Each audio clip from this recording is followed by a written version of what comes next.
Chegamos ao quarto tópico da nossa lição da Escola Sabatina. Comentários sobre a fé. Irmão Tiago, qual é a única maneira pela qual Deus quer nos levar à salvação? Qual é o único meio que nós possamos chegar à salvação? Pela fé. Então, o que acontece, Luzili? Nós temos comentado até aqui que nós somos eleitos por Deus, mas ainda temos coisas a serem vencidas. Temos fraquezas, defeitos de caráter terríveis. Então, o que fala aqui a nota agora? Que a nossa confiança deve estar inteiramente em Cristo para a nossa salvação. Então, para que você possa realmente apresentar uma obediência perfeita da lei de Deus, você tem que ter fé em quem? Em Jesus. Então nós estamos falando aqui de Judas ou outros personagens que não ofereceram uma obediência perfeita. Por quê? Faltou neles o quê? A fé em Jesus. Então a lição do trimestre passado falou claramente isso aí. Sem Jesus não é possível você conseguir uma perfeição, obedecer a lei de Deus. Então temos que focar nisso aí. Fé em Jesus o tempo todo. É isso. Então precisamos ter essa verdadeira fé, né, que confia inteiramente em Cristo para a salvação. Ela levará a uma conformidade perfeita com a lei de Deus. A fé se manifesta através das obras. E aqui nós entramos já em Tiago, né? O apóstolo Tiago, ele enfatiza muito na sua carta essa questão de que a verdadeira fé, ela não é apenas uma profissão de boca. Não, eu declaro, eu confio em Jesus, eu acredito na palavra de Deus. Tiago fala assim, a verdadeira fé, ela se manifesta através das obras. Então, porque as palavras elas podem ter o seu valor, mas se as obras não confirmarem aquilo que foi dito, melhor seria não ter falado nada, né? Então, quando vemos uma pessoa realizando uma ação de amor para com o outro, uma pessoa bendizendo aquela que a amaldiçoou, nós percebemos aí uma pessoa de fé, uma pessoa que realmente tem tido uma experiência com Deus.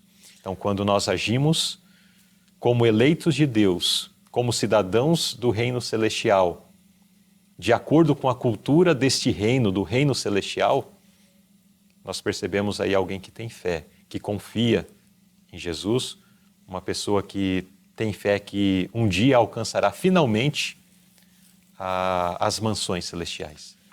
Eu queria só acrescentar um detalhe aqui, Luzili, no segundo parágrafo, falar sobre nós temos a nossa oração silenciosa, não é? E trabalho mais prece, ou seja, você tem que orar e agir, dar resultado.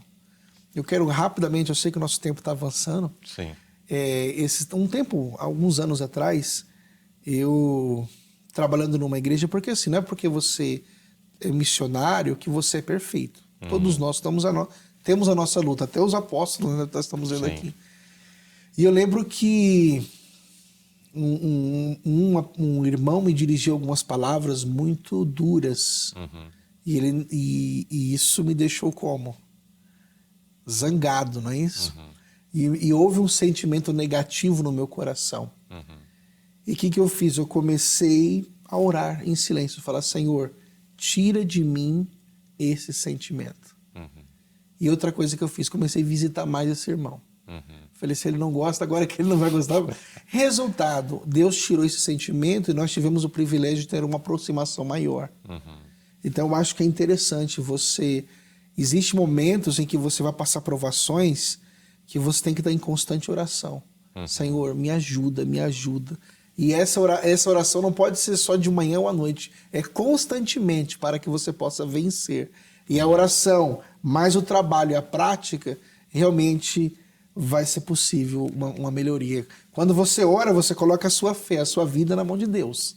E a sequência vai ser totalmente diferente, né? Isso. Agora, por que a fé precisa de provações? Pergunta B. Por que a fé, ou aquele que tem fé, precisa passar por provações e dificuldades? Eu vou responder essa bem rápido, Luzilene. para então afastar as impurezas terrenas.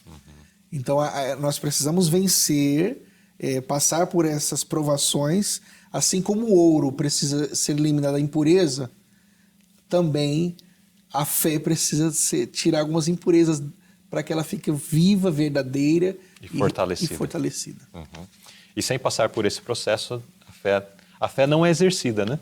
Então, se não existe provação, se as coisas estão indo muito bem, a tendência, inclusive natural das pessoas, é até de se enfraquecerem na fé.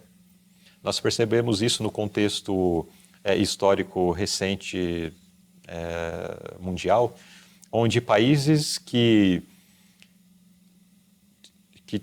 eram tidos como os estandartes do cristianismo, especialmente na Europa e podemos dizer até aqui na América, eram países onde o cristianismo era a fortaleza, era dali que se saíam os missionários que pregaram por todo o mundo. Depois vieram anos de bonança, né? Passaram-se as dificuldades, as guerras do século passado, e então veio prosperidade, veio riqueza, e hoje o que nós encontramos na Europa, o que nós encontramos em países, inclusive no Brasil, nós podemos perceber nas regiões mais desenvolvidas ou com um grau de desenvolvimento maior, que a fé está sumindo, está desaparecendo. Então, a bonança acaba produzindo nas pessoas uma comodidade. Daí vem a prova, vem a dificuldade, daí as pessoas elas são levadas a exercer a fé. E aqueles que a aproveitam, daí saem do outro lado com a fé fortalecida, coração purificado e assim por diante, né? Sabe o que me leva a uma preocupação nos nossos dias? Porque muitas vezes existem algumas dificuldades quando nós falamos do contexto. Vamos colocar o exemplo dentro do contexto de uma igreja, né?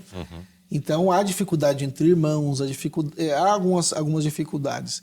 E eu observo que algumas pessoas têm a atitude seguinte: não saiu como eu quero, eu fiquei triste com fulano de tal, então eu vou me afastar da igreja, eu vou pedir exclusão, vou depor todos os meus cargos.